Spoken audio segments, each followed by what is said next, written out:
guys! So today is Thursday po. So gagawa po ako ngayon ng salata na dadalhin ni tatay bukas sa bukid. So bago po yan, gagawa po muna ako ng tamar na ilalagay ko sa mga maliliit na bowl. So samahan niyo ako. So ito po yung sinasabi ko sa inyong tamar na ililipat ko po dito. Sobrang sarap po nito. At ito yung madalas na dinadala ng amo kong lalaki every Friday papuntang bukid. So, later po, ilalagay ko yan dyan. Hi guys, so ito na nga, no? Ilalagay ko na siya isa-isa dito sa bowl. Ayan. Tinatansya ko lang to. Pero bilang to dapat mga nakasampu ka sa isang maliit na platito. Ayan. So, dito ko lang talaga to nalaman. Itong ganitong klase. Kasi hindi ko naman nakikita to sa Pinas. Dito lang talaga, simula nung dumating ako dito sa Qatar. So nung una, takam na takam ako dito. Kasi nga, feel ko masarap siya sa akin. Pero habang tumatagal, parang ayaw na siyang kainin. Kasi parang nagsawa na rin ako. Pero masarap siya. Ayan. So pupunuin ko lang po ito, then babalutin ko sa plastic. Yan. Ang ginagawa ko nito, kung medyo malagkit na talaga siya, binabasa ko ng tubig yung kamay ko, yung gloves. Yan. Kasi para hindi siya ganun kadikit. Yan. Tuwing Webes kasi, gumagawa ko ng salata.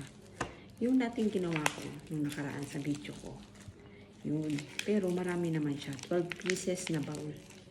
So, every Friday, dinadala yan ng amo kong lalaki sa Shamal, sa bukid.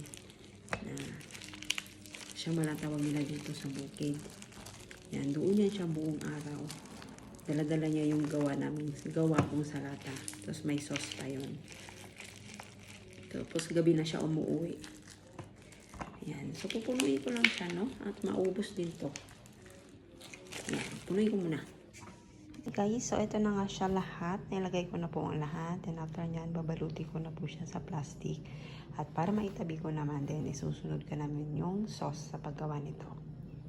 So, eto na nga guys, no, ang lemon niya na gagawin ko. Lahat ng yan, gagawin kong sauce. At ito naman po yung pang-squeeze ng ating lemon. Ayan. So, simulan ko na po.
Po ako ng 600 ml dito na lemon juice para sa salata. So, eto na nga, no, titimplahan ko na siya. So, itatry ko tong olive oil. Dati hindi ko siya nilalagyan nito. Pero, try ko naman siyang i-bentuhan ng ganito. Sunod natin ng isang, yan. Para magpantay yung lasa ng lemon juice. Tapos, ito naman. Medyo madami tong sumak na to. Yan. Actually, napakasarap nito. I-combination.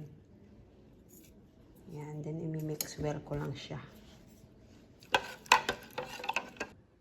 So, ito na po yung boteng gagamitin ko para ilipat ko po siya dito at yan po yung dadalhin din bukas. Guys, so ito na nga yung lemon juice no, na ginawa ko at nailipat ko na po siya dito. So, kailangan ko po siyang i-rep para hindi po masira. Ito guys, yung gagawin namin mga Katong English naman na yung mga ito na yung mga hiwa. Ito naman yung mga kasama ko dito. Ayan, si Ate Lynn at si Evelyn. So, yan, tatapusin lang namin yan at ililipat sa mga bowl. Hi guys, so ito na nga yung nagawa namin mga salata, no, na ilipat na rin namin sa bowl. At yan nga po ang presentation namin. Kasi dadalhin na po siya today. So, hindi ko siya na-videohan kagabi kasi sobrang busy namin. At ito na rin po yung sauce. Kasama na rin po dito yung sinatawag nilang tamar. Ayan. So, later po, pag nakaalis na si tatay, dadalhin na po namin yan sa sasakyan.